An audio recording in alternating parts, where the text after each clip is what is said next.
Welcome to Gleaning Mustard Seeds with Jerrie Barber. Mr. Barber is a preacher, a ventriloquist, a barefoot runner, and writes 2 blogs. When Jerrie communicates, he encourages people, try not to learn very much. Find a mustard seed. In the next few minutes, try not to learn very much. Look for something you can do to move a mountain, remove a stumbling block, or provide a stepping stone for yourself or someone else. And now, here's Jerrie with this week's mustard seed. We're looking at 5 basic concepts of how individuals and groups interact. If you haven't heard the previous episodes, you might want to go back and listen to episodes 3, 4, and 5. Anxiety is the bacteria that infects people and can destroy relationships when it's not properly handled. Edwin Friedman describes a leader as a non-anxious presence. That doesn't mean that a leader won't feel anxiety, but he or she thinks about how to respond to that anxiety. And we don't have to be perfect. Mr. Friedman said that the most successful people in developing differentiation, which is what we're talking about today, only gets to about 70% of the goal. He added most people perform at 40% or lower.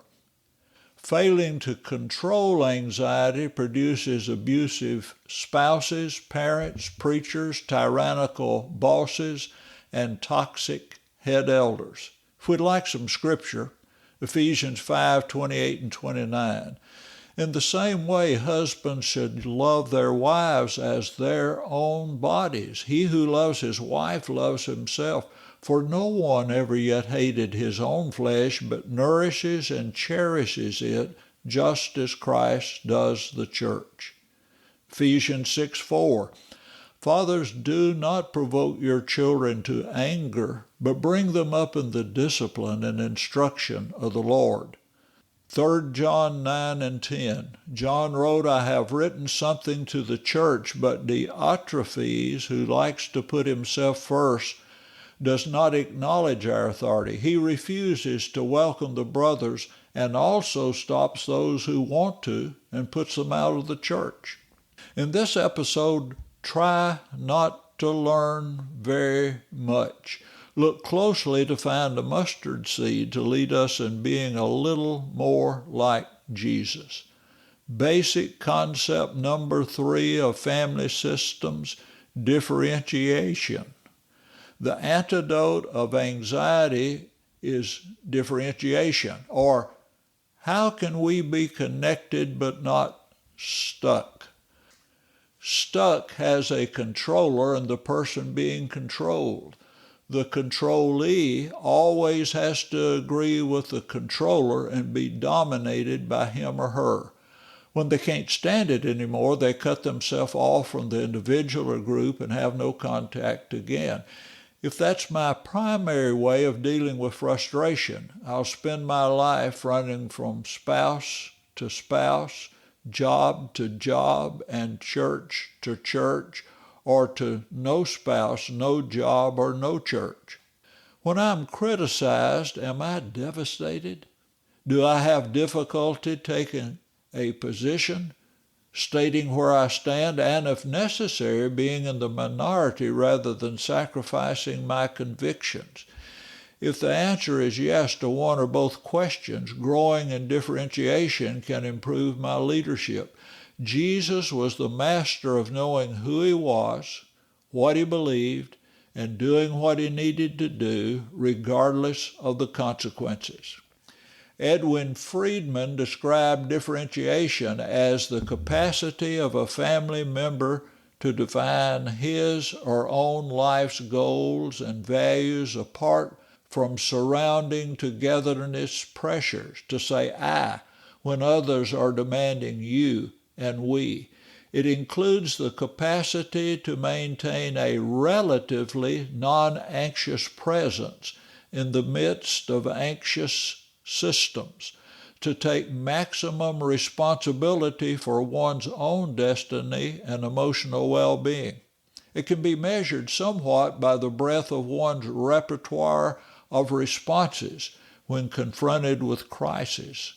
The concept should not be confused with autonomy or narcissism, however. Differentiation means the capacity to be an I while remaining connected.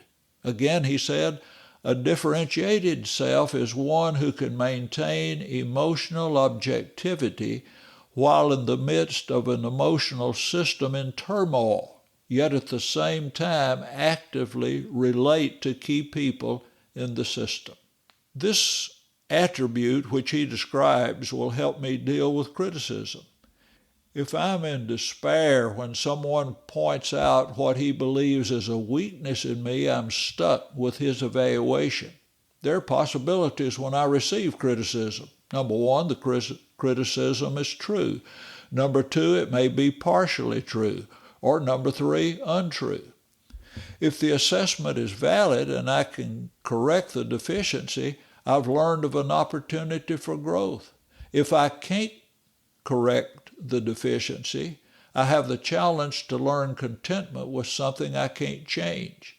If the accusation isn't true, I don't want to give the misinformed person power over me. If I'm in despair when someone points out what he believes is a weakness in me, I'm stuck with his evaluation. Peter Steinke, in his book, How Your Church Family Works, presented a helpful way to look at criticism. Here's what he says. By far the most difficult form of pursuit behavior to recognize is criticism. How can those who act adversarially be said to be in pursuit? We feel alienated, not close. But criticism is characterized by over-focus. The stinger and the stung are emotionally connected. Whenever a gnawing critic gets inside our brain cells and we can't expunge him, we are connected, even if negatively. When someone gets under our skin, we are infected with anxiety. If we are reactive to a pursuer, the pursuit behavior achieves its goal, connection, strange as it sounds. The critic wants to be close. After all, if we can't be close through play, ecstasy, touch, and nurture, our only option to accomplish closeness is through angry outbursts, specious charges, or harsh accusations. People feel close to us when they know we are thinking about them. What we think is not as important as that we're thinking about them. We play into the hands of criticizers when we react to their invasion rather than define ourselves to it. If that's true, a critic values me. When I'm differentiated, often I can establish, reestablish, or strengthen a relationship with a critic and be his friend and servant. My hero and model of this quality of differentiation is Joshua. Listen to his farewell speech to Israel. Now therefore, fear the Lord and serve him in sincerity and truth, and put away the gods which your father served on the other side of the river and in Egypt. Serve the Lord. And if it seems evil to you to serve the Lord, choose for yourselves this day whom you will serve, whether the gods which your father served that were on the other side of the river, or the gods of the Amorites in whose land you dwell. But as for me and my house, we will serve the Lord. He told them what was right.